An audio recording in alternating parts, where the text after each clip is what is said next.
Here is the trailer of Descendants 5 2025. Dove Cameron and Sofia Carson, as they return to their legendary roles in Descendants 5, experience the magic, the friendship, and the excitement like never before. New challenges, new villains, and new allies await.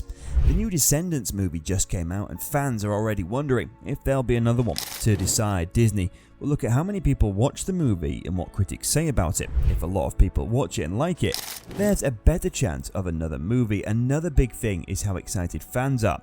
If people keep talking about the movie online, Disney will know they want more. The movie also needs a good story. The filmmakers need to come up with new ideas to keep things interesting. If you want to know if there will be another Descendants movie, follow the news and the movie on social media. The two main actresses from the new movie said they'd love to do another one. They liked how this movie was both new and familiar, with big songs, action, and cool costumes. They were also happy to work with China Anne McClain, who came back for this movie. They said she was really nice and helpful to them as new people in the franchise. The original Descendants crew might be back for another movie. Actors like Dove Cameron, Bobu Stewart, Sofia Carson, and even Cameron Boyce, his voice acting will be in it, could all return. There's no official news, but the actors seem excited, and the new movie The Rise of the Red could do well, so things are looking good. Descendants fans, keep showing your love for the movies, and maybe we'll get another one.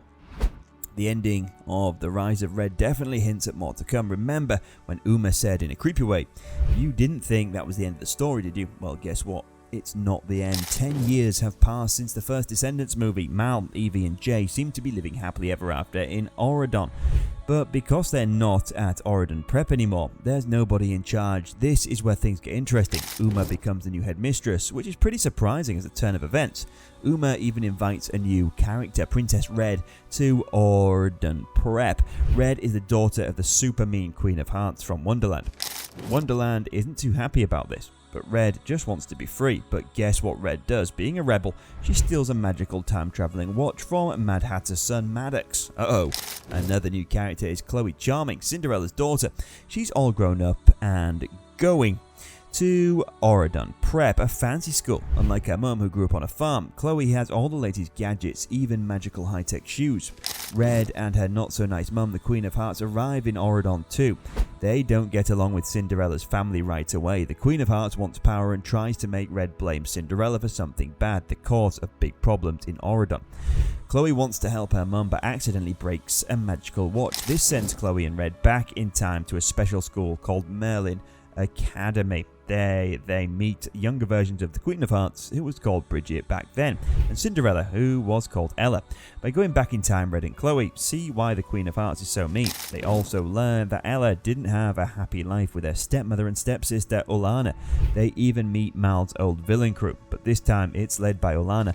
This is a big moment because it changes Olana's life and helps turn Bridget into the Queen of Hearts. Red and Chloe want to understand why the Queen of Hearts and Olana hate each other so much.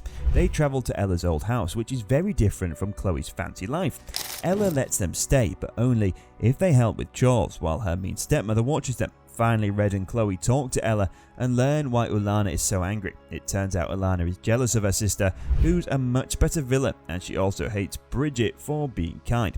Red calls Ella weak, but Ella responds with a powerful statement. Despite her difficult circumstance, she says she's the strongest person. Red knows because of her constant effort to be loved by everyone.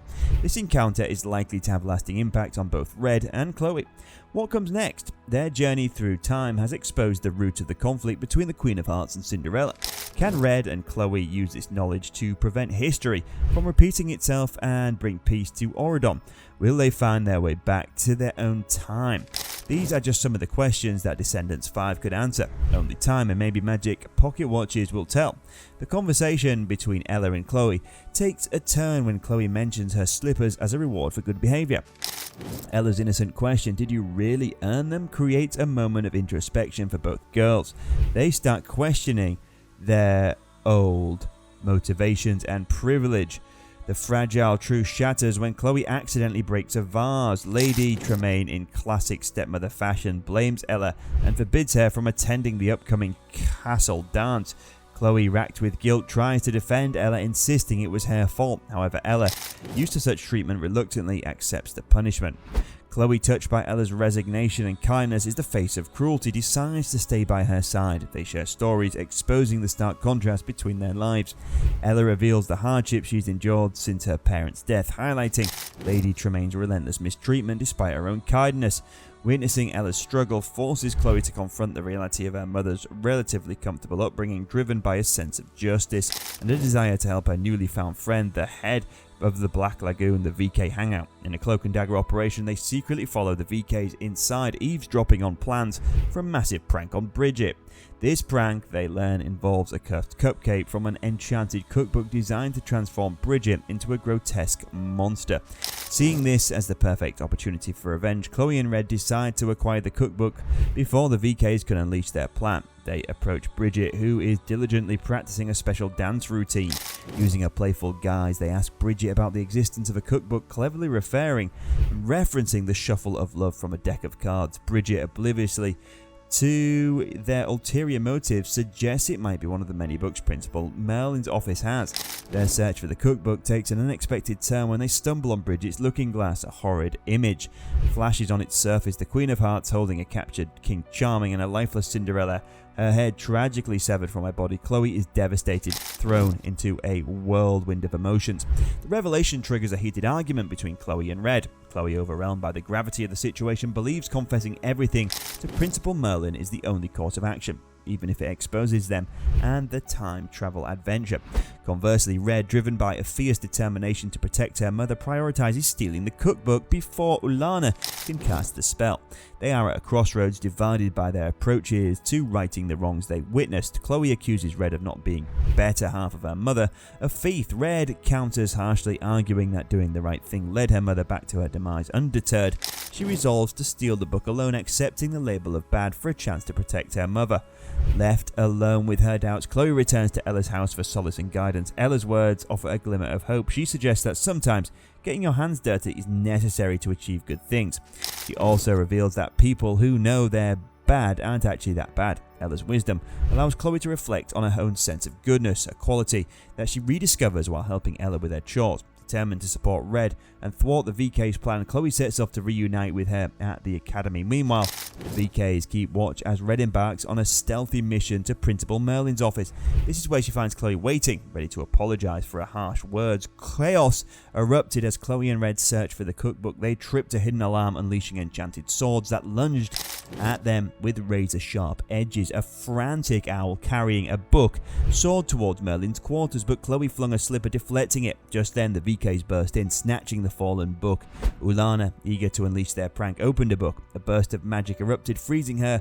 Maleficent, Hades, and Hook, a hilarious side effect triggered by their innate villainy. Chloe, seeing Red as the true hero, tossed the book to her. Red flipped through the pages, found the recipe, and ripped it out before they scurried away.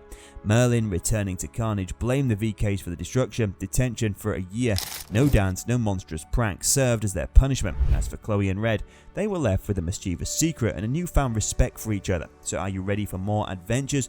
Would you like to see Kovu, Kiara, and the next generation of the Pride Lands face their own villainous challenges, or perhaps explore a whole new story entirely? Hope you like this video, then do like, share, and subscribe to our channel.